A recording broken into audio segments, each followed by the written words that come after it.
Yes, I am filming this on my computer's webcam. Sorry. I know I said I wasn't going to post anymore, and don't worry, I haven't changed my mind. But I just had to make this video and get it out there. See this right here? It used to be my diary. The saddest, cringiest thing possibly in this whole world. The entries range from June of 2006 all the way up until June of 2016. 10 years. A decade. I wrote in this. It was originally a Lisa Frank diary gifted to me by the mother of a very close friend I had growing up. Now I couldn't even tell you if that friend is alive or not. As you can see, I did a little work on the outside as well as the inside. I had a Sharpie obsession in middle school, God knows why.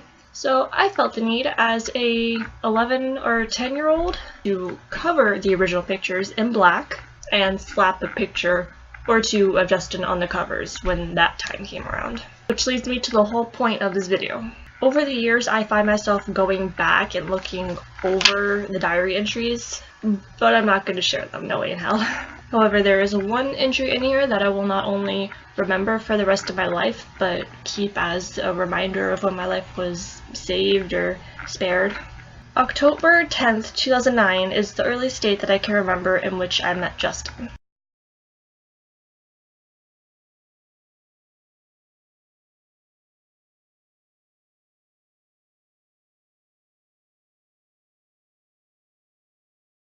It's printed here that I knew of his existence and his song, and that this was the beginning of a long journey. For starters, I spelled his name wrong. How foolish of 12-year-old me. But hey, ignorance is bliss, right?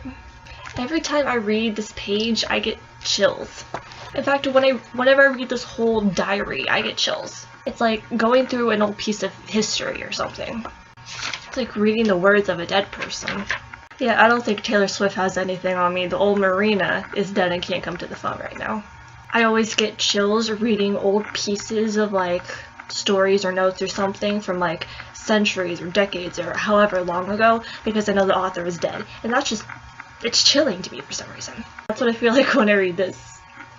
I can't even explain how eerie it makes me feel. Because without his name coming into my life at the right time and me putting his name in here, I would be no different from those authors that are long gone.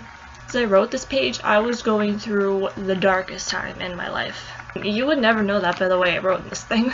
It's abysmal and tragic and just downright creepy. I guess the point I'm trying to make is reading this thing over again made me realize a lot of things.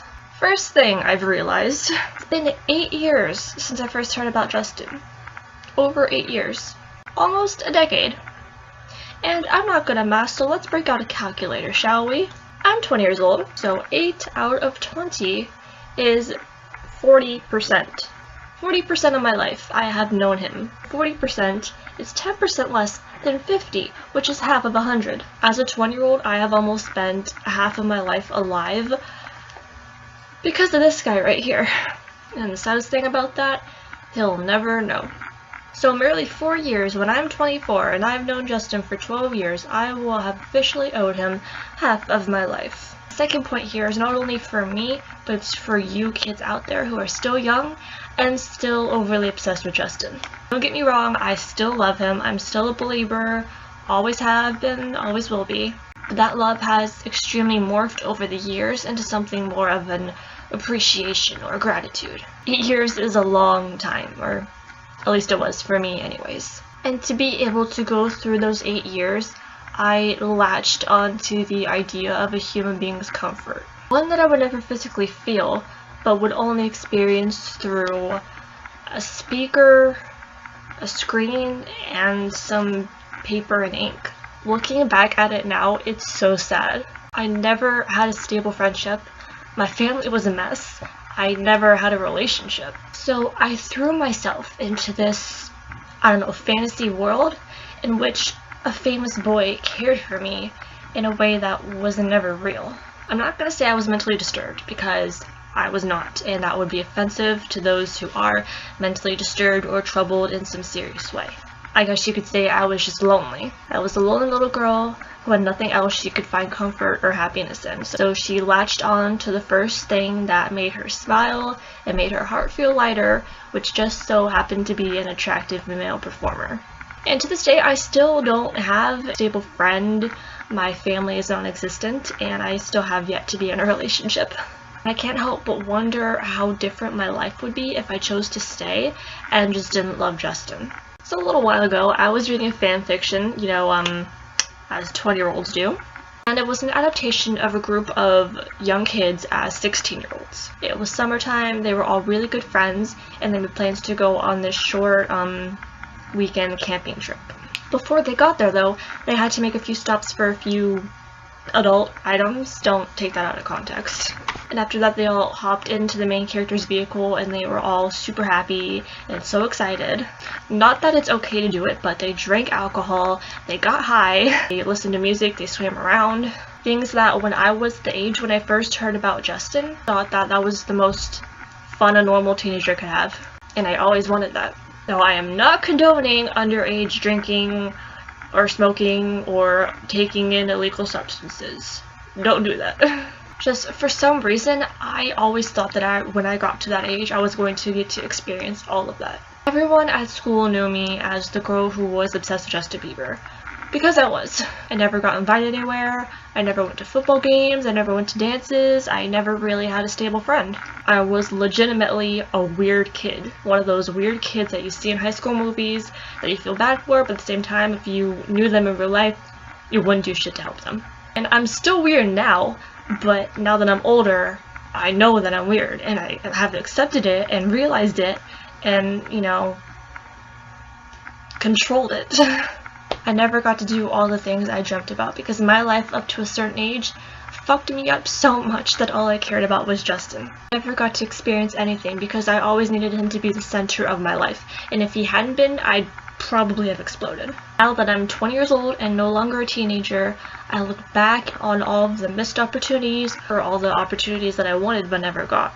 I just wished at times that I could go back to being 15 and just have some normalcy in my life. But I can never do that. I just wish I could go back in time and watch every Harry Potter, Star Wars, Narnia movie as they premiered and not just buy them in a box and watch them all at once, which is what I did. I wish I had read more when I was younger because now I'm so goddamn knowledge thirsty about everything and I feel so ignorant about so many topics. I wish I had talked to more people in high school and gained a few relationships that actually lasted instead of gaining my social anxiety. I wish I had watched YouTube back in 2008 in its golden ages where, ads, clickbait, trends, diss tracks weren't a thing. And when my favorite YouTubers were young and putting out their best content and making the best collaborations with each other. I wish I had watched more movies. I wish I had watched channels other than Disney Channel. I wish I had done a lot of things more differently, but now there's no going back. So here's my message to all of you younger viewers. If you love Justin, go ahead and love him. If he posts something on Instagram, go like it. If he puts a new song out, go and listen to it, and maybe buy it.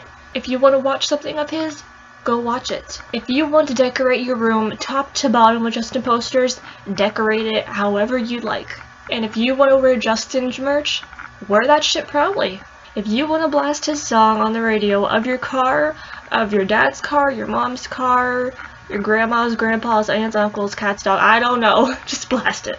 However, and this is just my advice, if you want to listen to something other than Justin, like a new artist or a new band, go listen to it.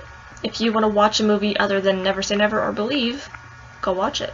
If you want to watch a YouTube video of, say, Liza Koshy or Shane Dawson, rather than a Justin interview or one of his performances, go watch it. If you want to wear band merch, or just normal clothing, anything other than Justin merch, wear the shit. If you want to read a book other than Just Getting Started or First Step to Forever, read it cover to cover. If you want to support anybody other than Justin, you can still support them and support Justin at the same time. If a friend invites you to go somewhere, go. Just, be safe. If you want to do something out of the normal Belieber lifestyle, go right ahead. You'll thank yourself later in life. I just wanted to share some of my mind-fucking thoughts and hope you guys can take something out of it. Just don't let your life and mind be taken over by one thing. Be open to endless things. It's okay to love Justin or anything else passionately, but by God, just open your eyes to millions of awesome things and different experiences. You'll be glad you did. Well, I guess that was my spiel. I guess I just needed to get all of it out. I hope you guys understand what I say, appreciate it maybe, and just don't take any of it the wrong way. And there are probably things that I didn't fully explain, it didn't make sense because it was just all a clusterfuck of words. So if you need any clarification, just leave me a comment and ask me about whatever. But anyway, I think it's time for me to go. I don't know when I'll be back, if I ever do come back. You never know what the future looks like. But just do me a favor and go out and have fun with your lives. Teenager or not. Go out and do what you want to do, and I'll try to do the same. And just remember, Justin is still in my heart, and always will be, forever. But yeah, that's it for today, guys, so I will see you sometime later. Bye.